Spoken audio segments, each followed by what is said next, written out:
40 ਦੇ ਕਰੀਬ ਭਾਰਤੀ ਫੌਜੀਆਂ ਦੇ ਜ਼ਖਮੀ ਹੋਣ ਦੀ ਖਬਰ ਹੈ ਔਰ ਜ਼ਾਹਰ ਹੈ ਉਹਨਾਂ ਚੋਂ ਜਿਹੜੇ ਫ੍ਰੈਕਚਰਡ ਬੋਨਸ ਵਾਲੇ ਨੇ ਗੁਹਾਟੀ ਹਸਪੀਟਲਸ ਉਹਨਾਂ ਦਾ ਨੰਬਰ ਤਾਂ ਨਹੀਂ ਪਤਾ।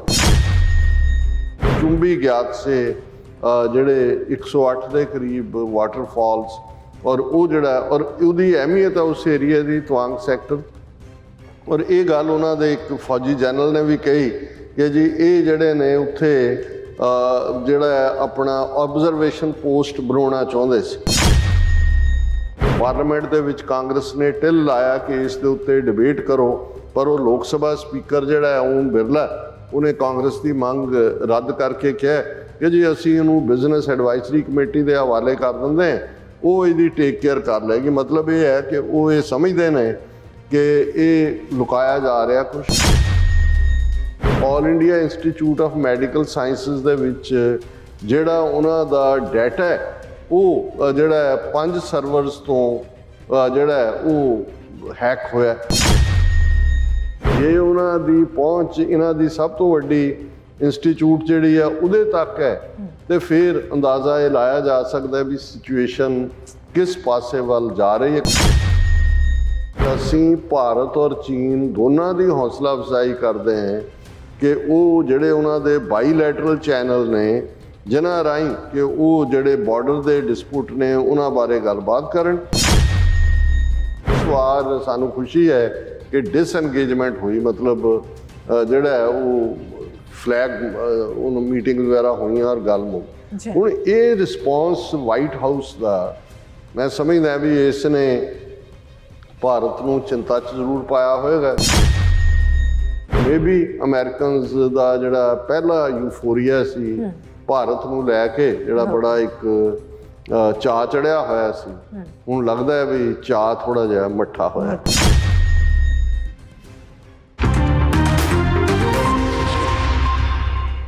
ਵਾਹਿਗੁਰੂ ਜੀ ਕਾ ਖਾਲਸਾ ਵਾਹਿਗੁਰੂ ਜੀ ਕੀ ਫਤਿਹ। अस्सलाम वालेकुम आदाब बर्ज मैं ਤੁਹਾਡੀ ਹੋਸਟ ਅਨੀ ਦਮਖੌਰ ਤੇ ਮੈਂ ਟੀਵੀ 84 ਦੇ ਸਾਰੇ ਦਰਸ਼ਕਾਂ ਤੇ ਸਰੋਤਿਆਂ ਨੂੰ ਜੀ ਆਇਆਂ ਕਹਿੰਦੀ ਆ ਪ੍ਰੋਗਰਾਮ ਸੱਚ ਵਿੱਚ ਜਿਹੜੇ ਇਸ ਪ੍ਰੋਗਰਾਮ ਨਾਲ ਦੇਸ਼ਾਂ ਵਿਦੇਸ਼ਾਂ ਤੋਂ ਜੁੜ ਚੁੱਕੇ ਨੇ। ਖਾਲਿਸਤਾਨ ਅਫੇਅਰਸ ਸੈਂਟਰ ਦੇ ਸੰਚਾਲਕ ਡਾਕਟਰ ਅਮਰਜੀਤ ਸਿੰਘ ਜੀ ਸਾਡੇ ਨਾਲ ਸਟੂਡੀਓ ਵਿੱਚ ਮੌਜੂਦ ਨੇ। ਉਹਨਾਂ ਨਾਲ ਗੱਲਬਾਤ ਕਰਕੇ ਅੱਜ ਦੇ ਅਹਿਮ ਇਸ਼ੂਜ਼ ਉੱਪਰ ਉਹਨਾਂ ਤੋਂ ਉਹਨਾਂ ਦਾ ਤਬਸਰਾ ਜਾਣਦੇ ਹਾਂ।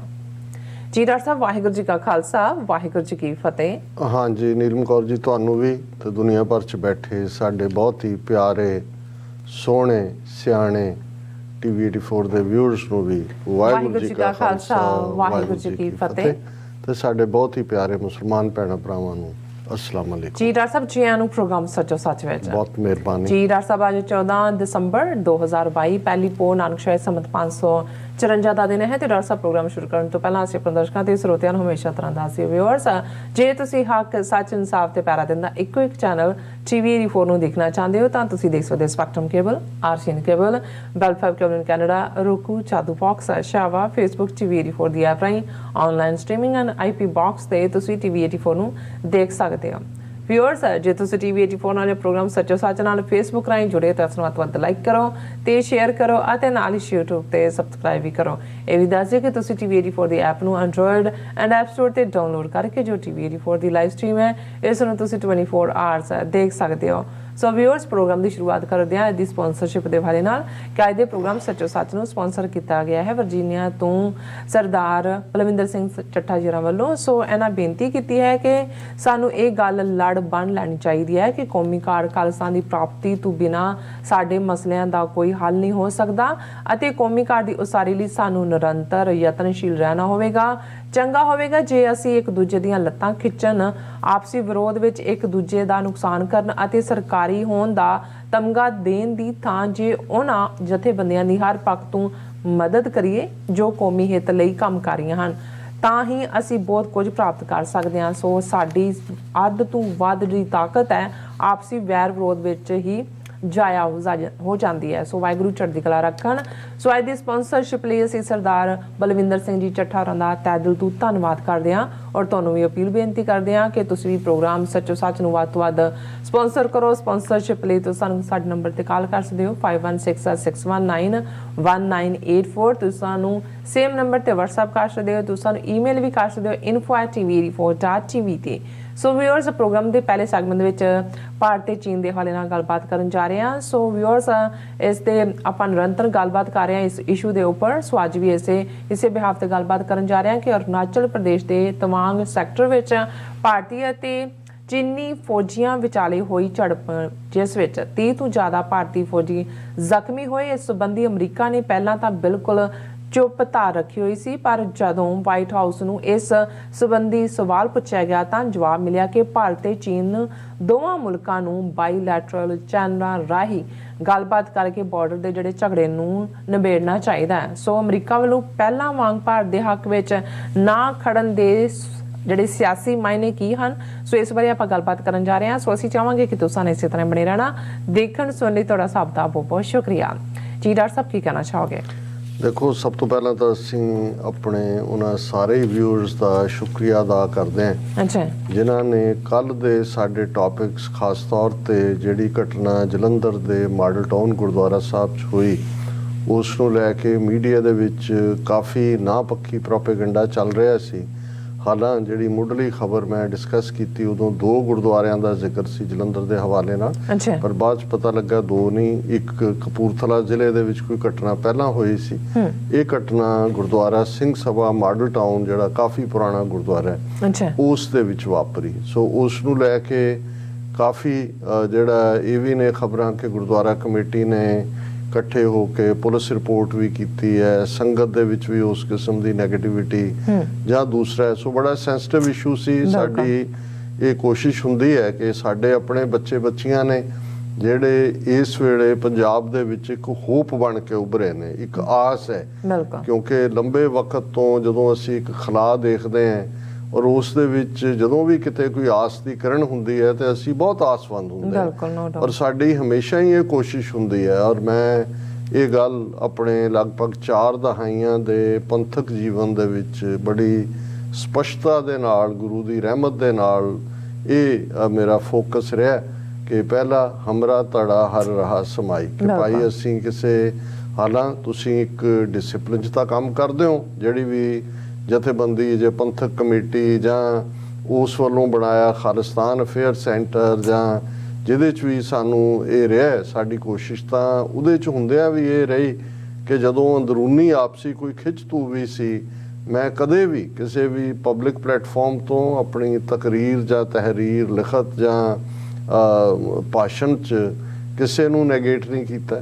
ਅੰਦਰੂਨੀ ਤੌਰ ਦੇ ਉੱਤੇ ਵੀ ਹਰ ਇੱਕ ਨੂੰ ਇਹੀ ਐਡਵਾਈਸ ਵੀ ਕੀਤਾ ਔਰ ਆਪਣਾ ਥੋੜਾ ਬਹੁਤ ਸੀਮਤ ਰੋਲ ਵੀ ਨਿਭਾਇਆ ਕਿ ਭਾਈ ਅਸੀਂ ਜਿਹੜਾ ਹੈ ਉਹ ਪੰਥ ਦੀ ਚੜ੍ਹਦੀ ਕਲਾ ਲਈ ਜੂਝ ਰਹੇ ਹਾਂ। ਕੋਈ ਵੀ ਐਸੇ ਮੁੱਦੇ ਜਿਹੜੇ ਸਾਨੂੰ ਆਪਣੇ ਅਸਲ ਫੋਕਸ ਜਿਹੜਾ ਕਿਸ ਉਦਮ ਤੇ ਰਾਜ ਮਿਲੇ, ਸ਼ਤਰੂ ਤੇ ਸਭ ਹੋਵੇ ਮੀਤਕ, ਕਿ ਸਾਡਾ ਫੋਕਸ ਲੂਜ਼ ਨਹੀਂ ਹੋਣਾ ਚਾਹੀਦਾ। ਸੋ ਕੱਲ੍ਹ ਦੀ ਸਾਡੀ ਗੁਫ਼ਤਗੂ ਵੀ ਇਸ ਮੁੱਦੇ ਦੇ ਉੱਤੇ ਇਸ ਸਿਚੁਏਸ਼ਨ ਨੂੰ ਧਿਆਨ 'ਚ ਰੱਖਦਿਆਂ ਹੀ ਸੀ ਕਿ ਭਾਈ ਜਿਵੇਂ ਸੋਸ਼ਲ ਰਿਫਾਰਮ ਮੂਵਮੈਂਟ ਖਾਲਿਸਤਾਨ ਦੇ ਜੁਝਾਰੂ ਸੰਘਰਸ਼ ਦੇ ਵੇਲੇ ਇੱਕ ਡਿਵੀਏਸ਼ਨ ਬਣੀ, ਆਪਣੇ ਰਾਹ ਤੋਂ ਗੱਲ ਪਾਸੇ ਗਈ, ਔਰ ਅੱਜ ਹੀ ਮੈਂ ਅੱਜ ਦੀ ਆਵਾਜ਼ ਪ੍ਰੋਗਰਾਮ ਦੇ ਵਿੱਚ ਵੀ ਇਸ ਇਸ਼ੂ ਦੇ ਉੱਤੇ ਸਵਾਲ ਪੁੱਛਿਆ ਗਿਆ ਤਾਂ ਮੈਂ ਆਪਣੇ ਜਵਾਬ ਦੇ ਵਿੱਚ ਕਿਹਾ ਸੀ, ਮੈਂ ਕਿਹਾ ਅਸੀਂ ਜੇ ਪਹਿਲੀ ਫਰੀडम ਮੂਵਮੈਂਟ ਭਾਈ ਮਹਾਰਾਜ ਸਿੰਘ ਤੋਂ ਬਾਅਦ ਜਦੋਂ ਅੰਗਰੇਜ਼ 1849 ਚ ਪੰਜਾਬ ਚ ਆ ਕੇ ਬੈਠ ਜਾਂਦੇ ਨੇ ਦੇਖੀਏ,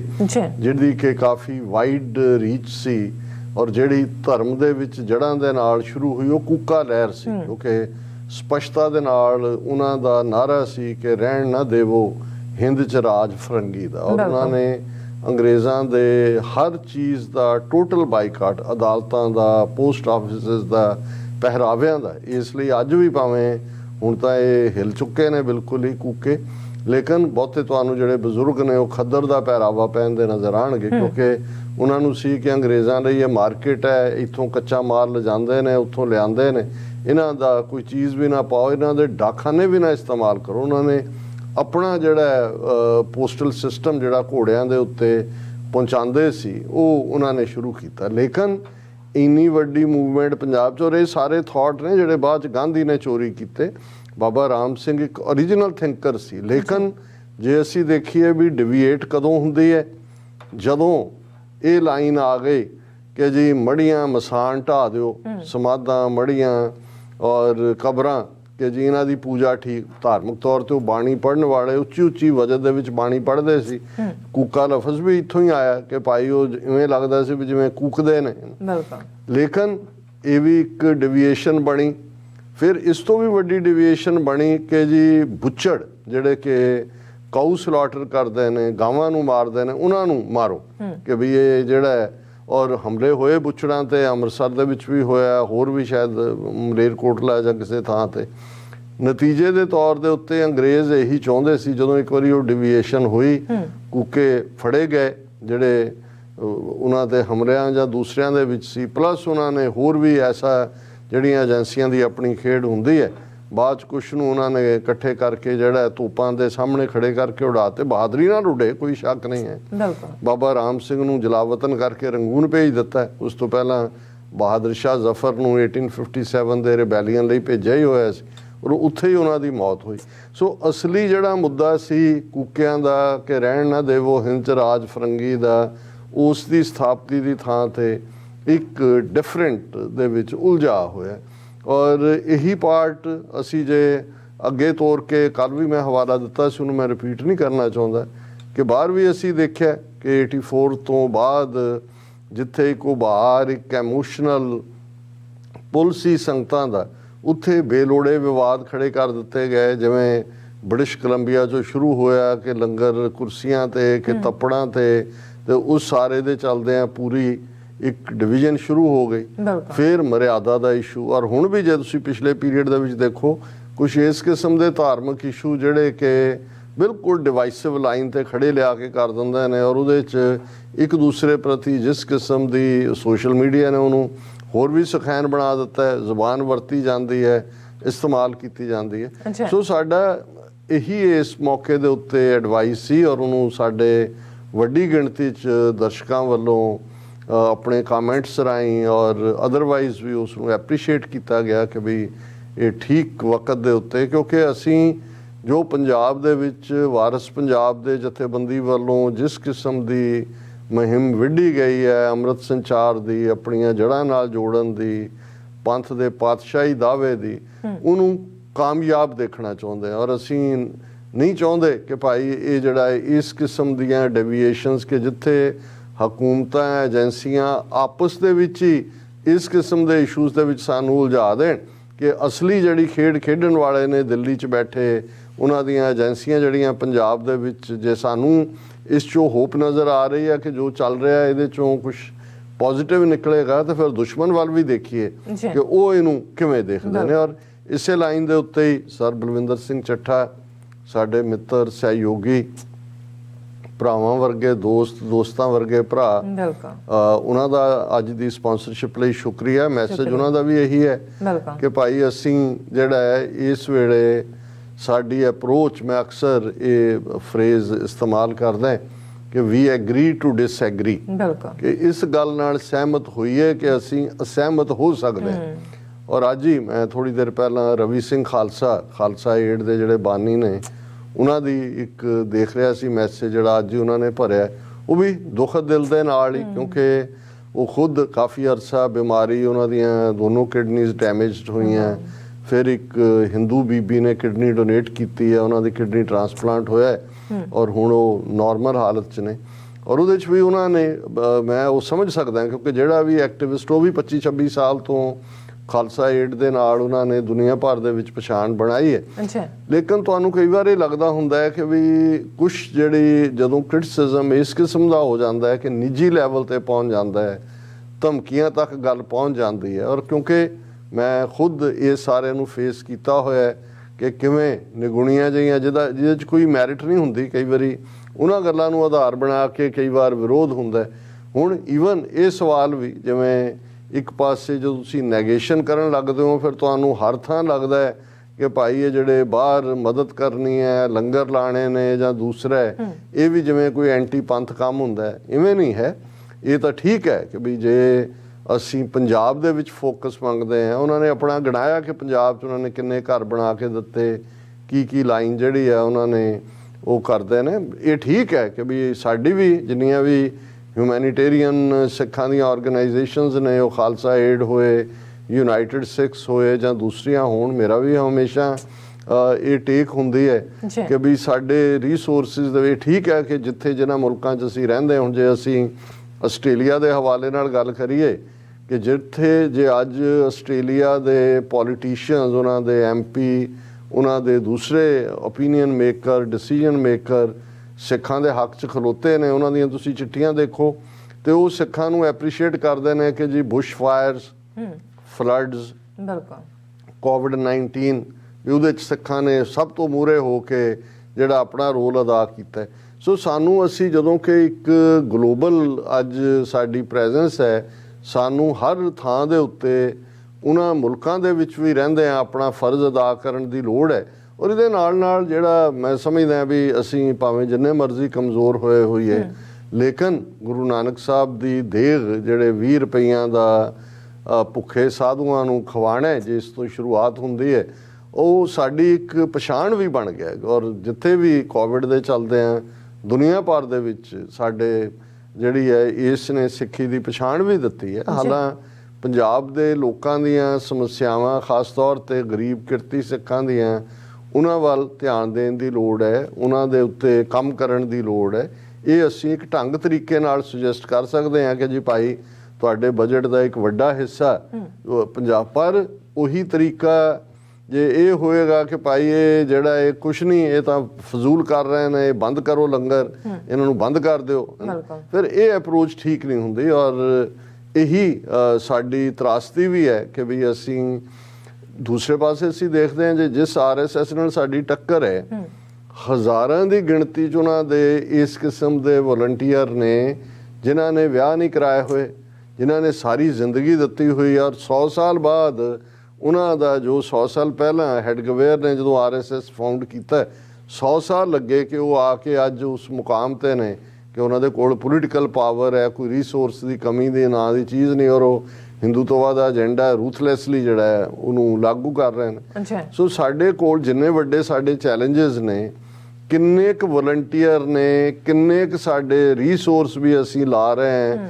ਜਿਹਦੇ ਥੱਲੇ ਕਿ ਭਾਈ ਅਸੀਂ ਜਿਸ ਦੁਸ਼ਮਣ ਨਾਲ ਟੱਕਰ ਹੈ ਉਹਨੂੰ ਕਰ ਸੋ, ਜਿੰਨੇ ਕੁ ਹੈ ਨੇ ਉਹਨਾਂ ਦੀਆਂ ਕਮਜ਼ੋਰੀਆਂ ਨੂੰ ਵੀ ਨਜ਼ਰਅੰਦਾਜ਼ ਕਰੀਏ, ਅੰਦਰ ਬਿਠਾ ਕੇ ਜਿਹੜਾ ਉਹਨਾਂ ਨੂੰ ਅਸੀਂ ਕਹਿ ਸਕਦੇ ਹਾਂ, ਸਮਝਾ ਸਕਦੇ ਹਾਂ, ਬਜਾਏ ਇਸ ਦੇ ਕਿ ਵੀ ਅਸੀਂ ਜਿਹੜਾ ਉਹ ਨੈਗੇਟਿਵਿਟੀ ਕਰੀਏ। ਸੋ ਇਹ ਸਾਰੇ ਚੱਠਾ ਸਾਹਿਬ ਦਾ ਵੀ ਇਹੀ ਮੈਸੇਜ ਹੈ ਕਿ ਭਾਈ ਅਸੀਂ ਘੱਟੋ ਘੱਟ ਰਲ ਮਿਲ ਕੇ ਜਿਹੜੇ ਕੰਮ ਕਰਨ ਵਾਲੇ ਨੇ ਉਹਨਾਂ ਦੀ ਮਦਦ ਕਰੀਏ। ਜੇ ਮਦਦ ਨਹੀਂ ਕਰ ਸਕਦੇ ਤਾਂ ਜ਼ਬਾਨੀ ਸ਼ਾਬਾਸ਼ ਹੀ ਦਈਏ, ਸ਼ਾਬਾਸ਼ ਵੀ ਨਹੀਂ ਦੇ ਸਕਦੇ ਤਾਂ ਘੱਟੋ ਘੱਟ ਚੁੱਪ ਹੀ ਕਰ ਜਾਈਏ। ਤੇ ਜੇ ਚੁੱਪ ਕਰਨਾ ਵੀ ਔਖਾ ਲੱਗਦਾ ਹੈ ਫਿਰ ਘੱਟੋ ਘੱਟ ਨਾ ਪੱਖੀ ਬਿਆਨਬਾਜ਼ੀ ਨਾ ਕਰੀਏ ਕਿਸੇ ਥਾਂ ਤੇ ਤਾਂ ਹੋਏ। ਇਹੀ ਈਵਨ ਪੋਲੀਟੀਕਲ ਪਾਵਰ ਜਾਂ ਖਾਲਿਸਤਾਨ ਦੇ ਹਵਾਲੇ ਨਾਲ ਵੀ ਹੈ ਕਿ ਭਾਈ ਤੁਸੀਂ ਕੁਝ ਨਹੀਂ ਕਰ ਸਕਦੇ, ਅਰਦਾਸ ਹੀ ਕਰੋ 2 ਵੇਲੇ, ਕਿਉਂਕਿ ਘੱਟੋ ਘੱਟ ਅਰਦਾਸ ਨਾਲ ਤੁਹਾਡੇ ਅੰਦਰਲਾ ਜ਼ਹਿਰ ਵੀ ਜਿਹੜਾ ਰੁਕਦਾ ਜੇ ਨੈਗੇਟਿਵਿਟੀ ਹੈਗੀ ਹੈ। ਔਰ ਜ਼ਾਹਰ ਹੈ ਕਿ ਜੇ ਸੱਚਮੁੱਚ ਤੁਸੀਂ ਡੈਡੀਕੇਸ਼ਨ, ਡਿਵੋਸ਼ਨ ਦੇ ਨਾਲ ਅਰਦਾਸ ਕਰਦੇ ਹੋ ਤਾਂ ਫਿਰ ਉਸ ਅਰਦਾਸ ਦੇ ਵਿੱਚ ਬਲ ਹੁੰਦਾ ਹੈ, ਤਾਕਤ ਹੁੰਦੀ ਹੈ। ਜਿੱਥੇ ਵੀ ਕੋਈ ਬੈਠਾ ਕੰਮ ਕਰ ਰਿਹਾ, ਜਦੋਂ ਕਿਸੇ ਲਈ ਤੁਸੀਂ ਅਰਦਾਸ ਬੇਨਤੀ ਕਰਦੇ ਹੋ ਉਸ ਦਾ ਅਸਰ ਹੁੰਦਾ ਹੈ। ਸੋ ਚੱਠਾ ਸਾਹਿਬ ਤੁਹਾਡਾ ਬਹੁਤ ਬਹੁਤ ਸ਼ੁਕਰੀਆ।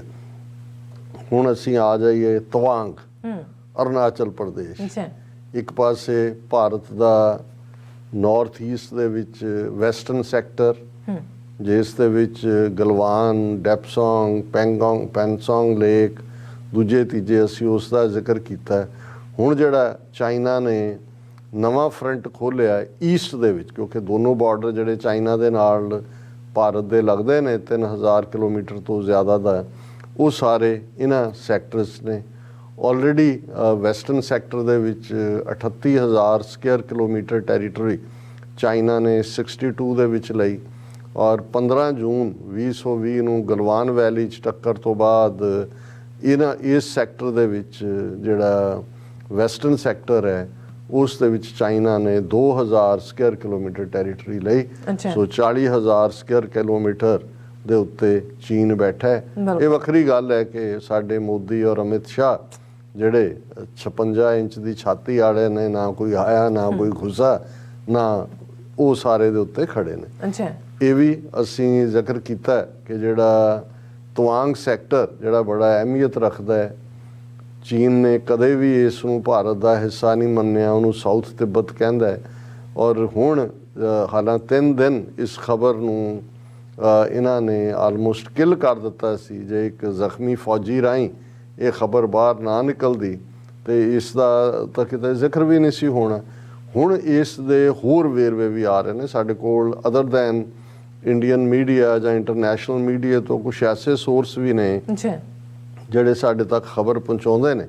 ਔਰ ਜੇ ਅਸੀਂ ਉਹਨਾਂ ਨੂੰ ਵੀ ਅਸੀਂ ਜਿਹੜਾ ਉਹ ਮੋਰ ਦੈਨ 1 ਸੋਰਸ ਤੋਂ ਕਨਫਰਮ ਕਰਦੇ ਹਾਂ, ਪਰ ਜਿਹੜਾ ਸਾਡਾ ਸੋਰਸ ਹੈ ਉਹ ਸਾਨੂੰ ਦੱਸਦਾ ਹੈ ਕਿ ਵੀ ਜਿਵੇਂ ਇਹਨਾਂ ਨੇ ਇਹ ਐਡਮਿਟ ਨਹੀਂ ਕੀਤਾ ਹੈ ਕਿ 2000 ਸਕੁਅਰ ਕਿਲੋਮੀਟਰ ਟੈਰੀਟੋਰੀ ਉਸ ਵੈਸਟਰਨ ਫਰੰਟ ਦੇ ਉੱਤੇ ਗਲਵਾਨ ਵੈਲੀ ਔਰ ਪੈਂਗੋਂਗ ਸੋ ਲੇਕ ਕਿਹੜੀਆਂ ਫਿੰਗਰਸ ਕਿੱਥੋਂ ਤੱਕ ਉਹਨਾਂ ਨੇ ਆਕੂਪਾਈ ਕੀਤਾ ਹੈ, ਵੀ ਹੁਣ ਵੀ ਜਿਹੜੀ ਖਬਰ ਨੂੰ ਇਹ ਪੀ ਗਏ। ਔਰ ਇੱਕ ਰੀਜ਼ਨ 3 ਦਿਨ ਇਸ ਖਬਰ ਨਾ ਦੇਣ ਦਾ ਸੀ ਕਿ ਤਵਾਂਗ ਸੈਕਟਰ ਦਾ ਉਹ ਥਾਂ ਜਿੱਥੇ ਉਹਨਾਂ ਦੀ ਇੱਕ ਬੁੱਧਿਜ਼ਮ ਨਾਲ, ਕਿਉਂਕਿ ਇਹ ਸਾਰੀ ਬੈਲਟ ਬੁੱਧਿਜ਼ਮ ਨਾਲ ਨੂੰ ਮੰਨਣ ਵਾਲੇ ਲੋਕਾਂ ਦੀ ਹੈ, ਦਲਾਈ ਲਾਮੇ ਨਾਲ ਵੀ ਸੰਬੰਧ ਜੁੜਦਾ ਹੈ, ਪੰਚਮ ਲਾਮੇ ਨਾਲ ਵੀ ਜੁੜਦਾ ਹੈ। ਔਰ ਬੁੱਧ ਧਰਮ ਦੇ ਮੰਨਣ ਵਾਲਿਆਂ ਦਾ ਪਾਣੀ ਦੇ ਨਾਲ, ਜਿਵੇਂ ਜੇ ਅਸੀਂ ਸਿੱਖ ਗੁਰਦੁਆਰਾ ਸਾਹਿਬਾਨ ਦੇਖੀਏ ਤੇ ਸਰੋਵਰ ਦੇ ਨਾਲ ਉਹਦਾ ਕਾਨਸੈਪਟ ਜੁੜਿਆ ਹੋਇਆ ਇੱਕ ਕਿਸੇ ਵੇਲੇ, ਕਿਉਂਕਿ ਅਸੀਂ ਹੁਣ ਸਵਾਲ ਜਵਾਬ ਸੀਰੀਜ਼ ਸ਼ੁਰੂ ਕੀਤੀ ਹੋਈ ਹੈ, ਮੈਂ ਇਸ ਦੇ ਉੱਤੇ ਗੱਲ ਕਰਾਂਗਾ ਕਿ ਵੀ ਐਸੇ ਕਿਹੜੇ ਪੈਰਲਲ ਨੇ ਜਿਹੜੇ ਬੁੱਧ ਧਰਮ ਤੇ ਸਿੱਖ ਧਰਮ ਦੇ ਵਿੱਚ ਨੇ, ਆਰਕੀਟੈਕਟ ਦੇ ਐਂਗਲ ਤੋਂ ਹੀ ਨਹੀਂ ਰੂਹਾਨੀਅਤ ਦੇ ਐਂਗਲ ਤੋਂ ਵੀ। ਜਿੱਥੇ ਹਿੰਦੂ ਥਾਟ ਦੇ ਵਿੱਚ ਤਾਂ ਜਿਹੜਾ ਦਰਿਆਵਾਂ ਦਾ ਕਾਨਸੈਪਟ ਹੈ, ਉਹਨਾਂ ਨੇ ਪਵਿੱਤਰ ਦਰਿਆ ਗੰਗਾ, ਜਮਨਾ, ਸਰਸਵਤੀ, ਗੋਦਾਵਰੀ ਉਹਨਾਂ ਦੇ ਨਾਲ ਰੂਹਾਨੀਅਤ ਨੂੰ ਜੋੜਿਆ ਹੈ, ਕਿਉਂਕਿ ਦਰਿਆਵਾਂ ਦੇ ਕੰਢੇ ਆਪ ਬੈਠ ਗਏ, ਲੋਕਾਂ ਨੂੰ ਜੇ ਡੁਬਕੀ ਦੇਣੀ ਹੈ ਤੇ ਨਾਲ ਦਕਸ਼ਨਾ ਪੰਡਤ ਜੀ ਨੇ ਰਹਿਣੀ ਹੈ। ਪਰ ਉਹਨਾਂ ਦੇ ਮੰਦਰਾਂ ਦੇ ਨਾਲ ਜਿਹੜੇ ਵੀ ਨੇ ਉਹਨਾਂ ਨਾਲ ਕੋਈ ਸਰੋਵਰ ਦਾ ਕਾਨਸੈਪਟ ਨਹੀਂ ਹੈ। ਲੇਕਿਨ ਜਿੰਨੇ ਤੁਸੀਂ ਬੁੱਧਿਜ਼ਮ ਨਾਲ ਸੰਬੰਧ ਦੇਖੋਗੇ ਉਹਨਾਂ ਦੇ ਨਾਲ ਉਹ ਲੇਕ, ਸਰੋਵਰ, ਉਹਨਾਂ ਦਾ ਇਕਾਗਰਤਾ ਨਾਲ ਪਾਣੀ ਦਾ ਕੀ ਤਾਲੁਕ ਹੈ ਜਾਂ ਇਹ ਕੀ ਹੈ, ਇਸ ਦੇ ਉੱਤੇ ਅਸੀਂ ਕਿਸੇ ਫੇਰ ਵੇਲੇ। ਲੇਕਿਨ ਤੁਸੀਂ ਜਿਹੜੇ ਸਿੱਕਮ ਹੋਏ, ਭੂਟਾਨ ਹੋਏ, ਅਰੁਣਾਚਲ ਪ੍ਰਦੇਸ਼ ਹੋਏ, ਤਿੱਬਤ ਤਾਂ ਹੈ ਹੀ ਹੈ, ਇਹ ਕਾਫੀ ਕੁਛ ਉਹਨਾਂ ਦਾ ਜਿਹੜਾ ਹੈ ਉਹ ਸਪਰਿੰਗਸ ਦੇ ਨਾਲ ਵੀ, ਚਸ਼ਮਿਆਂ ਦੇ ਨਾਲ ਵੀ ਜੁੜਿਆ ਹੋਇਆ ਹੈ। ਉਹਨਾਂ ਦੀ ਬੁੱਧ ਧਰਮ ਦੀ ਇਕਾਗਰਤਾ, ਹਿਸਟਰੀ, ਉਹਨਾਂ ਦੇ ਲਾਮਾ ਜਿਹੜੇ ਐਨਲਾਈਟਨਡ ਵਨ ਹੁੰਦਾ ਹੈ, ਔਰ ਉਹਨਾਂ ਦੇ ਬਹੁਤ ਸਾਰੇ ਤਰੀਕੇ ਜਿਹੜੇ ਨੇ ਉਹ ਉਹਨਾਂ ਨਾਲ ਪਾਣੀ ਦਾ ਇੱਕ ਡੂੰਘਾ ਸੰਬੰਧ ਹੈ। ਔਰ ਇਹ ਜਿਸ ਏਰੀਆ ਦੇ ਵਿੱਚ ਇਹ ਝੜਪ ਹੋਈ, ਜਿਹਨੂੰ ਝੜਪ ਕਿਹਾ ਗਿਆ, ਹਾਲਾਂਕਿ ਜਿਹੜੀ ਸਾਡਾ ਸੋਰਸ ਇਹ ਕਹਿੰਦਾ ਹੈ ਵੀ ਚੀਨ ਨੇ ਆਲਰੇਡੀ ਜਿਹੜਾ ਇੱਥੇ ਟਾਰਗੇਟਡ ਸੀ, ਇੱਥੇ 108 ਦੇ ਕਰੀਬ ਜਿਹੜੀਆਂ ਛੋਟੀਆਂ ਵਾਟਰਫਾਲਸ ਨੇ, ਜਿਹਦੇ ਲਈ ਲਫ਼ਜ਼ ਟੁਕਵਾ ਮੈਨੂੰ ਆਬਸ਼ਾਰ ਹੀ ਮਿਲਿਆ, ਉਹ 108 ਆਬਸ਼ਾਰਸ ਇੱਕ ਛੋਟੀ ਜਿਹੀ ਰਿਵਰ ਦੇ ਵਿੱਚ ਆ ਕੇ ਮਿਲਦੇ ਨੇ, ਜਿਹਨੂੰ ਚੁੰਬੀ ਗਿਆਤਸੇ ਕਹਿੰਦੇ ਨੇ। ਅੱਜ ਕੱਲ੍ਹ ਕਿਉਂਕਿ ਆਲਰੇਡੀ ਵਿੰਟਰ ਉੱਥੇ ਚੱਲ ਰਹੀ ਹੈ ਔਰ ਹੋਰ ਕੁਝ ਦਿਨਾਂ ਦੇ ਵਿੱਚ ਤਾਂ ਕਈ ਫੁੱਟ ਜਿਹੜੀ ਉਹ ਬਰਫ਼ ਪੈ ਜਾਂਦੀ ਹੈ, ਵੀ ਉਹ ਜਿਹੜੇ ਜੰਮੇ ਹੋਏ ਨੇ ਸਾਰੇ, ਔਰ ਇਹ 108 ਦੇ ਕਰੀਬ ਜਿਹੜੇ ਸਮਾਲ ਵਾਟਰਫਾਲਸ ਨੇ, ਆਬਸ਼ਾਰ, ਉਹਨਾਂ ਤੇ ਆਲਰੇਡੀ ਚਾਈਨਾ ਨੇ ਆਪਣਾ ਕਬਜ਼ਾ ਜਮਾ ਲਿਆ, ਕਿਉਂਕਿ ਇਹ ਟੋਟਲ ਡਿਨਾਇਲ ਸੀ, ਤਾਂ ਘਟਨਾ ਦੇ ਹੀ ਡਿਨਾਇਲ ਦੇ ਵਿੱਚ ਸੀ। ਸੋ ਉਹ ਆਲਰੇਡੀ ਇਨ ਪੋਜੈਸ਼ਨ ਨੇ। ਔਰ ਇਹ ਜਿਹੜੇ ਕਿ ਕੁਛ ਮਾਮੂਲੀ ਜ਼ਖਮੀ ਫੌਜੀਆਂ ਦੀ ਗੱਲ ਕਰਦੇ ਸੀ, ਉਹਦੇ 'ਚ ਜਿਵੇਂ ਅਸੀਂ ਕਿਹਾ ਸੀ ਵੀ ਇਹਨਾਂ ਦਾ ਹੀ ਫੀਲ ਹੈ, ਕੱਟ ਦਾ ਕਲਟ ਵਾਲਾ ਸ਼ੇਖਰ ਗੁਪਤਾ, ਉਹਨੇ 20 ਦੇ ਕਰੀਬ ਜ਼ਖਮੀ ਫੌਜੀਆਂ ਦੀ ਗੱਲ ਕੀਤੀ ਸੀ। ਹੁਣ ਅੱਜ ਮੈਂ ਕਿਸੇ ਸੈਮਾਈ ਗਵਰਨਮੈਂਟ ਸੋਰਸ ਤੋਂ ਦੇਖ ਰਿਹਾ ਸੀ ਕਿ 40 ਦੇ ਕਰੀਬ ਭਾਰਤੀ ਫੌਜੀਆਂ ਦੇ ਜ਼ਖਮੀ ਹੋਣ ਦੀ ਖਬਰ ਹੈ। ਔਰ ਜ਼ਾਹਰ ਹੈ ਉਹਨਾਂ 'ਚੋਂ ਜਿਹੜੇ ਫ੍ਰੈਕਚਰਡ ਬੋਨਸ ਵਾਲੇ ਨੇ ਗੁਹਾਟੀ ਹਸਪੀਟਲ 'ਚ, ਉਹਨਾਂ ਦਾ ਨੰਬਰ ਤਾਂ ਨਹੀਂ ਪਤਾ। ਸੋ ਇੱਕ ਤਾਂ ਇਹ ਹੈ ਕਿ ਵੀ ਆਲਰੇਡੀ ਉਸ ਦੇ ਉੱਤੇ ਇਹ ਚੁੰਬੀ ਗਿਆਤ ਸੇ ਜਿਹੜੇ 108 ਦੇ ਕਰੀਬ ਵਾਟਰਫਾਲਸ, ਔਰ ਉਹ ਜਿਹੜਾ ਔਰ ਉਹਦੀ ਅਹਿਮੀਅਤ ਹੈ ਉਸ ਏਰੀਏ ਦੀ ਤਵਾਂਗ ਸੈਕਟਰ 'ਚ। ਔਰ ਇਹ ਗੱਲ ਉਹਨਾਂ ਦੇ ਇੱਕ ਫੌਜੀ ਜਨਰਲ ਨੇ ਵੀ ਕਹੀ ਕਿ ਜੀ ਇਹ ਜਿਹੜੇ ਨੇ ਉੱਥੇ ਜਿਹੜਾ ਆਪਣਾ ਆਬਜ਼ਰਵੇਸ਼ਨ ਪੋਸਟ ਬਣਾਉਣਾ ਚਾਹੁੰਦੇ ਸੀ। Tawang clash like Galwan, China's PLA was planning to set up observation post near Arunachal holy waterfalls, say Indian Army officer। ਹੁਣ ਇਹ ਗੱਲ ਤਾਂ ਕਲੀਅਰ ਹੋ ਗਈ ਕਿ ਭਾਈ ਉਹ, ਕਿਉਂਕਿ ਜਿਹੜੀਆਂ ਵੀਡੀਓ ਘੁੰਮ ਰਹੀਆਂ ਨੇ ਬਹੁਤ ਸਾਰੀਆਂ ਕਿ ਜੀ ਕਲੈਸ਼ ਦੀਆਂ ਦੂਜੀਆਂ, ਉਹ ਸਭ ਝੂਠੀਆਂ ਨੇ ਇਸ ਵੇਲੇ ਤੱਕ। ਕੋਈ ਹਾਂ ਚਾਈਨਾ ਕੱਲ ਨੂੰ ਕੋਈ, ਕਿਉਂਕਿ ਉਹ ਤਾਂ ਡਰੋਨ ਉਹਨਾਂ ਦੇ ਨਾਲ ਹੁੰਦੇ ਨੇ ਜੇ ਤੋਂ ਉਹ ਕੋਈ ਜਾਰੀ ਕਰ, ਇਸ ਵੇਲੇ ਤੱਕ ਇਸ ਸਾਰੇ ਕਲੈਸ਼ ਨਾਲ ਰਿਲੇਟਡ ਜੋ ਵੀ ਵੀਡੀਓਜ਼ ਇੰਡੀਅਨ 600-800 ਚੈਨਲ ਝੂਠ ਚਲਾ ਰਹੇ ਨੇ, ਉਹ ਪੁਰਾਣੀਆਂ ਟਕਰਾਅ ਵਾਲੇ ਤੇ ਇੱਧਰ ਉੱਧਰ ਝੂਠੇ ਕੋਈ ਵੀਡੀਓ ਐਵੀਡੈਂਸ, ਕਿਉਂਕਿ ਐਵੀਡੈਂਸ ਜੇ ਆ ਗਿਆ ਫਿਰ ਤਾਂ ਇਹਨਾਂ ਦੀ ਕਰਤੂਤ ਸਾਹਮਣੇ ਆਏਗੀ, ਐਵੀਡੈਂਸ ਹੋਏਗਾ। ਇਹ ਨਹੀਂ ਹੈ ਵੀ ਇਹਨਾਂ ਨੇ ਕਿਲ ਕੀਤਾ ਹੋਇਆ। ਸੋ ਇਹ ਪਹਿਲੀ ਗੱਲ ਤਾਂ ਜੋ ਇਹਦੇ ਨਾਲ ਰਿਲੇਟਡ ਵੀਡੀਓਜ਼ ਜਾਂ ਦੂਸਰੀਆਂ ਨੇ ਉਹਨਾਂ ਦਾ ਕੋਈ ਵਜੂਦ ਨਹੀਂ ਹੈ। ਹੁਣ ਇਹ ਆਉਣ ਵਾਲੇ ਪੀਰੀਅਡ 'ਚ ਆਏਗਾ ਕਿ ਭਾਈ ਚਾਈਨਾ ਨੇ ਇਸ ਤਵਾਂਗ ਸੈਕਟਰ 'ਚ ਵੀ ਜੋ ਆਪਣਾ ਆਬਜੈਕਟਿਵ ਸੀ ਉਹ ਹਾਸਲ ਕਰਕੇ ਤੇ ਉਹ ਬੈਠ ਗਏ ਨੇ ਉੱਥੇ ਆ ਕੇ। ਹੁਣ ਇਕੱਲਾ ਇਹੀ ਨਹੀਂ, ਤੁਸੀਂ ਇਹ ਜੇ ਦੇਖੋ ਕਿ ਚਾਈਨਾ ਦੀ ਇਹ ਜਿਹੜੀ ਇੱਕ ਖਬਰ ਮੇਜਰ ਇਹਨਾਂ ਦੇ ਮੀਡੀਆ ਨੇ ਵੀ ਕੱਢੀ, ਇਹ ਤਾਂ ਸੀ ਕਿ all India institute of medical sciences ਦੇ ਵਿੱਚ ਜਿਹੜਾ ਉਹਨਾਂ ਦਾ ਡਾਟਾ ਹੈ ਉਹ ਜਿਹੜਾ 5 ਸਰਵਰਸ ਤੋਂ ਜਿਹੜਾ ਉਹ ਹੈਕ ਹੋਇਆ। ਔਰ ਇਹ ਹੋਇਆ ਜੀ ਇਨਵੈਸਟੀਗੇਟ ਕਦੋਂ ਹੋਇਆ, ਇਹਦਾ ਕੋਈ ਟਾਈਮ ਫਰੇਮ ਇਹਨਾਂ ਦਿਨਾਂ 'ਚ ਹੋਇਆ ਹੋਏਗਾ। ਇਹ ਖਬਰ ਹੈ AIIMS Delhi server attack originated from China, say government sources. Data from 5 servers safely retrieved. Ames Delhi first reported a failure in its servers on November 23rd. ਇਹ ਪੁਰਾਣੀ ਜਿਹੜਾ ਆਲਮੋਸਟ 3 ਹਫ਼ਤੇ ਪਹਿਲਾਂ। ਸੋ ਚਾਈਨਾ ਨੇ ਆਪਣਾ ਕੰਮ ਰੱਖਿਆ ਹੋਇਆ, ਉਹ ਬਿਆਨਬਾਜ਼ੀਆਂ ਨਹੀਂ ਕਰਦੇ। ਹੁਣ ਇਹਨਾਂ ਦੀ ਇਨਵੈਸਟੀਗੇਸ਼ਨ ਇਹ ਕਹਿੰਦੀ ਹੈ ਕਿ all India institute medically data ਕਿੰਨਾ ਇੰਪੋਰਟੈਂਟ ਹੁੰਦਾ ਹੈ ਇਹ ਉਹੀ ਸਮਝਦੇ ਨੇ ਜਿਨ੍ਹਾਂ ਨੂੰ ਇਹ ਪਤਾ ਹੈ ਵੀ ਇਹਦੀ ਕੀ ਅਹਿਮੀਅਤ ਹੈ। ਲੇਕਿਨ ਜੇ ਉਹਨਾਂ ਦੀ ਪਹੁੰਚ ਇਹਨਾਂ ਦੀ ਸਭ ਤੋਂ ਵੱਡੀ ਇੰਸਟੀਚਿਊਟ ਜਿਹੜੀ ਆ ਉਹਦੇ ਤੱਕ ਹੈ ਤੇ ਫਿਰ ਅੰਦਾਜ਼ਾ ਇਹ ਲਾਇਆ ਜਾ ਸਕਦਾ ਹੈ ਵੀ ਸਿਚੁਏਸ਼ਨ ਕਿਸ ਪਾਸੇ ਵੱਲ ਜਾ ਰਹੀ ਹੈ। ਇਕੱਲਾ ਇਹੀ ਨਹੀਂ, ਹੁਣ ਇਹ ਤਾਂ ਚਾਈਨਾ ਦੇ ਨਾਲ ਬਾਰਡਰ ਦੇ ਵਿੱਚ ਤੇ ਕੀ ਚੱਲ ਰਿਹਾ ਜਿਹਨੂੰ ਇਹ ਖਬਰ ਨੂੰ ਕਿਲ ਕਰ ਰਹੇ ਨੇ। ਪਾਰਲੀਮੈਂਟ ਦੇ ਵਿੱਚ ਕਾਂਗਰਸ ਨੇ ਟਿਲ ਲਾਇਆ ਕਿ ਇਸ ਦੇ ਉੱਤੇ ਡਿਬੇਟ ਕਰੋ, ਪਰ ਉਹ ਲੋਕ ਸਭਾ ਸਪੀਕਰ ਜਿਹੜਾ ਹੈ ਓਮ ਬਿਰਲਾ, ਉਹਨੇ ਕਾਂਗਰਸ ਦੀ ਮੰਗ ਰੱਦ ਕਰਕੇ ਕਿਹਾ ਕਿ ਜੀ ਅਸੀਂ ਇਹਨੂੰ ਬਿਜ਼ਨਸ ਐਡਵਾਈਜ਼ਰੀ ਕਮੇਟੀ ਦੇ ਹਵਾਲੇ ਕਰ ਦਿੰਦੇ ਹਾਂ, ਉਹ ਇਹਦੀ ਟੇਕ ਕੇਅਰ ਕਰ ਲਏਗੀ। ਮਤਲਬ ਇਹ ਹੈ ਕਿ ਉਹ ਇਹ ਸਮਝਦੇ ਨੇ ਕਿ ਇਹ ਲੁਕਾਇਆ ਜਾ ਰਿਹਾ ਕੁਛ। ਔਰ ਜਿਹੜੀਆਂ 17 ਆਪੋਜੀਸ਼ਨ ਪਾਰਟੀਆਂ ਨੇ ਜਿਹਨੂੰ ਕਾਂਗਰਸ ਲੀਡ ਕਰ ਰਹੀ ਹੈ ਲੋਕ ਸਭਾ ਰਾਜ ਸਭਾ, ਜੋ ਇਕੱਠੇ ਹੋ ਕੇ ਉਹਨਾਂ ਨੇ ਬਿਆਨ ਦਿੱਤਾ ਔਰ ਉਹ ਜੁਆਇੰਟ ਸਟ੍ਰੈਟਜੀ ਬਣਾ ਰਹੇ ਨੇ ਵੀ ਸਰਕਾਰ ਤਾਂ ਟੈਰੀਟਰੀ ਵੀ ਲੂਜ਼ ਕਰ ਰਹੀ ਹੈ, ਜੁੱਤੀਆਂ ਵੀ ਖਾ ਰਹੀ ਹੈ ਔਰ ਬਿਆਨ ਜਿਹੜਾ ਇਹਦੇ ਤੇ ਕੋਈ ਦੇਣ ਨੂੰ ਤਿਆਰ ਨਹੀਂ ਹੈ। ਲੇਕਿਨ ਇਹ ਦੱਸਣ ਲਈ ਕਿ ਵੀ ਜੀ ਅਸੀਂ ਕੁਛ ਨਾ ਕੁਛ ਦੌੜ ਭੱਜ ਕਰ ਰਹੇ ਹਾਂ ਉਸ ਬਾਂਦਰ ਵਾਂਗ ਜਿਹੜਾ ਜਿਹਨੂੰ ਰਾਜਾ ਬਣਾ ਦਿੱਤਾ ਸੀ ਟੈਂਪਰੇਰੀ ਜੇਲ੍ਹ ਦੇ ਵਿੱਚ, ਤੋਂ ਇੱਕ ਦਰਖਤ ਤੋਂ ਦੂਜੇ ਤੇ ਛਾਲ ਮਾਰ ਰਿਹਾ ਸੀ ਤੇ ਉਹ ਥੱਲੇ ਜਾਨਵਰ ਸੀ ਜੀ ਸਾਡਾ ਲੈ ਗਿਆ ਲੇਲਾ ਚੁੱਕ ਕੇ ਲੈ ਗਿਆ ਸ਼ੇਰ, ਤੇ ਉਹ ਕਹਿੰਦਾ ਦੇਖੋ ਮੈਂ ਤਾਂ ਦੌੜ ਧੂਪ ਹੀ ਕਰ ਸਕਦਾ, ਮੈਂ ਦੌੜ ਭੱਜ ਕਰ ਰਿਹਾ। ਹੁਣ ਇਹ ਖਬਰ Indian air force carry out 2-day exercise in north east from Thursday.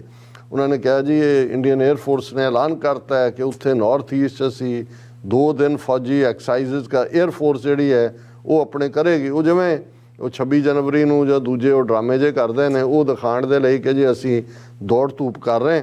ਪਰ ਈਵਨ ਮਿਆਂਮਾਰ ਜਿਹਦੇ ਨਾਲ ਮਣੀਪੁਰ ਦੀ ਸਰਹੱਦ ਲੱਗਦੀ, ਹੁਣ ਮਿਆਂਮਾਰ ਚਾਈਨਾ ਦੇ ਦਾ ਮਿੱਤਰ ਦੇਸ਼ ਹੈ, ਹਾਲਾਂਕਿ ਜੋ ਕਰ ਰਹੇ ਨੇ ਰੋਹਿੰਗਿਆਂ ਨਾਲ, ਦੂਜਾ UN ਨੇ ਉਹਨੂੰ ਜੈਨੋਸਾਈਡ ਮੰਨਿਆ। ਪਰ ਮੈਂ ਇੰਡੀਆ ਦੇ ਹਵਾਲੇ ਨਾਲ ਗੱਲ ਕਰ ਰਿਹਾ ਕਿ ਉਹਨਾਂ ਦਾ MP ਜਿਹੜਾ ਹੈ ਮਣੀਪੁਰ ਦਾ, ਉਹ ਪਾਰਲੀਮੈਂਟ ਦੇ ਵਿੱਚ ਖਲੋ ਕੇ ਕਹਿ ਰਿਹਾ ਹੈ ਕਿ ਭਾਈ ਚਾਈਨਾ ਜਿਹੜਾ ਮਿਆਂਮਾਰ ਹੈ ਉਹ ਇਹ BJP ਦਾ ਮੈਂਬਰ ਪਾਰਲੀਮੈਂਟ ਹੈ ਮਿਸਟਰ ਜਿਹੜਾ ਰਾਜ ਸਭਾ ਦੇ ਵਿੱਚ, ਉਹਨੇ ਕਿਹਾ ਕਿ India was losing territory along the Manipur-Myanmar border due to faulty border pillars and demanded that the issue be taken up diplomatically with the neighboring countries.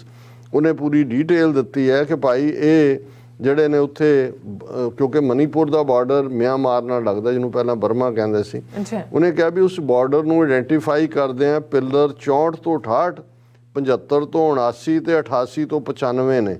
ਉਹਨਾਂ ਦੇ ਵਿੱਚ ਇਸ ਕਿਸਮ ਦੀ ਕਮੀ ਹੈ ਕਿ ਵੀ ਇਹ ਮਿਆਂਮਾਰ ਵਾਲੇ ਆਪਣਾ ਬਾਰਡਰ ਵਧਾ ਕੇ ਪਿਲਰ ਨੂੰ ਜਿਹੜਾ ਉਹ ਜ਼ਰਜ਼ਰ ਹੋ ਗਏ ਨੇ ਔਰ ਉਹਨਾਂ ਨੇ ਆਪਣੀ ਟੈਰੀਟਰੀ ਵਧਾ ਲਈ ਹੈ। ਸੋ ਆਉਣ ਵਾਲੇ ਪੀਰੀਅਡ 'ਚ ਅਸੀਂ ਦੇਖਾਂਗੇ ਕਿ ਇਹ ਵੀ ਸਾਹਮਣੇ ਆਏਗਾ ਕਿ ਮਿਆਂਮਾਰ ਦੇ ਸਾਹਮਣੇ ਉਹਨਾਂ ਨੇ ਕਿੰਨੀ ਟੈਰੀਟਰੀ ਲੂਜ਼ ਕੀਤੀ ਹੈ। ਹੁਣ ਇਸ ਸਭ ਦੇ ਚਲਦਿਆਂ ਜਿਹੜਾ ਸਾਡਾ ਮੇਨ ਜਦੋਂ ਅਸੀਂ ਇਹ ਗੱਲ ਕੀਤੀ ਵੀ 3 ਦਿਨ ਤਾਂ ਇੰਡੀਆ ਨੇ ਇਸ ਖਬਰ ਨੂੰ ਬਲੈਕ ਆਊਟ ਕੀਤਾ। ਜਦੋਂ ਖਬਰ ਆ ਵੀ ਗਈ, ਕੱਲ ਮੈਂ ਜ਼ਿਕਰ ਕੀਤਾ ਸੀ ਕਿ ਕਿੱਥੇ ਹੈ ਕੁਆਡ, ਕਿੱਥੇ ਹੈ ਨੈਟੋ ਔਰ ਕਿੱਥੇ ਹੈ ਅਮਰੀਕਾ, ਕਿਉਂਕਿ ਜ਼ਾਹਰ ਹੈ ਅਮਰੀਕਾ ਦੇ ਇੰਟਰਸਟ ਤਾਂ ਉੱਥੇ ਭਾਰਤ ਦੇ ਨਾਲ ਉਹ ਜੁੜੇ ਹੋਏ ਨੇ। ਚੀਨ ਨੂੰ ਘੇਰਨ ਦੇ ਲਈ ਵੀ ਕੋਈ ਸਟੇਟਮੈਂਟ ਨਹੀਂ ਆਈ। ਹੁਣ ਅੱਜ ਜਦੋਂ ਵਾਈਟ ਹਾਊਸ ਦੀ ਜਿਹੜੀ ਪ੍ਰੈਸ ਸੈਕਟਰੀ ਹੈ ਕੈਰੀਨ ਜੀਨ ਪੀਅਰ, ਉਹਨੇ ਪ੍ਰੈਸ ਕਾਨਫਰੰਸ ਕੀਤੀ ਤੇ ਜ਼ਾਹਰ ਹੈ ਕਿ ਵੀ ਇੰਡੀਆ ਨੂੰ ਵੀ ਲੱਗਾ ਹੋਣਾ ਹੈ, ਜਾਂ ਉਹ ਸਵਾਲ ਤਾਂ ਪੁੱਛਵਾਏ ਜਾਂਦੇ ਨੇ, ਕ੍ਰੈਡਿਟਡ ਹੀ ਜਾਂਦੇ ਨੇ ਜਰਨਲਿਸਟ ਉਹਨਾਂ ਦੇ ਜਿਹੜੇ ਵਾਈਟ ਹਾਊਸ ਨਾਲ ਜੁੜੇ ਹੁੰਦੇ ਨੇ, ਇੰਡੀਅਨ ਐਮਬੈਸੀ ਦੇ ਕਲੀਅਰ ਕੀਤੇ ਹੁੰਦੇ ਨੇ। ਔਰ ਉਹਦੇ 'ਚ ਉਹਨਾਂ ਨੂੰ ਸਵਾਲ ਪੁੱਛਿਆ ਗਿਆ ਕਿ ਵੀ ਇਹ ਜੋ ਹੋਇਆ ਔਰ ਜਿਹੜਾ ਹੁਣ ਇਹਦਾ ਰਿਸਪੌਂਸ ਹੈ ਪ੍ਰੈਸ ਸੈਕਟਰੀ ਦਾ, ਪਹਿਲੀ ਗੱਲ ਤਾਂ ਇਹ ਕੋਈ ਅਮਰੀਕਾ ਵੱਲੋਂ ਆਈ ਸਟੇਟਮੈਂਟ ਨਹੀਂ, ਜਸਟ ਇੱਕ ਰਿਸਪੌਂਸ ਹੈ ਟੂ ਦਾ ਕੁਐਸਚਨ। ਔਰ ਉਹਦੇ 'ਚ ਉਹਨੇ ਕਿਹਾ ਕਿ ਵੀ ਇਹ ਜਿਹੜਾ ਪਾਰਟ ਹੈ ਵੀ ਐਨਕਰੇਜ, ਇਹ ਕੋਟ ਅਨਕੋਟ ਵਾਈਟ ਹਾਊਸ ਪ੍ਰੈਸ ਸੈਕਟਰੀ ਦੇ ਲਫ਼ਜ਼ ਨੇ, ਵੀ encourage India and China to utilize existing bilateral channels to discuss disputed boundaries। ਕਿ ਅਸੀਂ ਭਾਰਤ ਔਰ ਚੀਨ ਦੋਨਾਂ ਦੀ ਹੌਸਲਾ ਅਫਜ਼ਾਈ ਕਰਦੇ ਹਾਂ ਕਿ ਉਹ ਜਿਹੜੇ ਉਹਨਾਂ ਦੇ ਬਾਈਲੈਟਰਲ ਚੈਨਲ ਨੇ ਜਿਨ੍ਹਾਂ ਰਾਹੀਂ ਕਿ ਉਹ ਜਿਹੜੇ ਬਾਰਡਰ ਦੇ ਡਿਸਪਿਊਟ ਨੇ ਉਹਨਾਂ ਬਾਰੇ ਗੱਲਬਾਤ ਕਰਨ। We are glad to see that there has been some disengagement on the clashes at this time, ਕਿ ਇਸ ਵਾਰ ਸਾਨੂੰ ਖੁਸ਼ੀ ਹੈ ਕਿ ਡਿਸਐਨਗੇਜਮੈਂਟ ਹੋਈ, ਮਤਲਬ ਜਿਹੜਾ ਹੈ ਉਹ ਫਲੈਗ ਉਹਨੂੰ ਮੀਟਿੰਗ ਵਗੈਰਾ ਹੋਈਆਂ ਔਰ ਗੱਲ ਮੁੱਕ।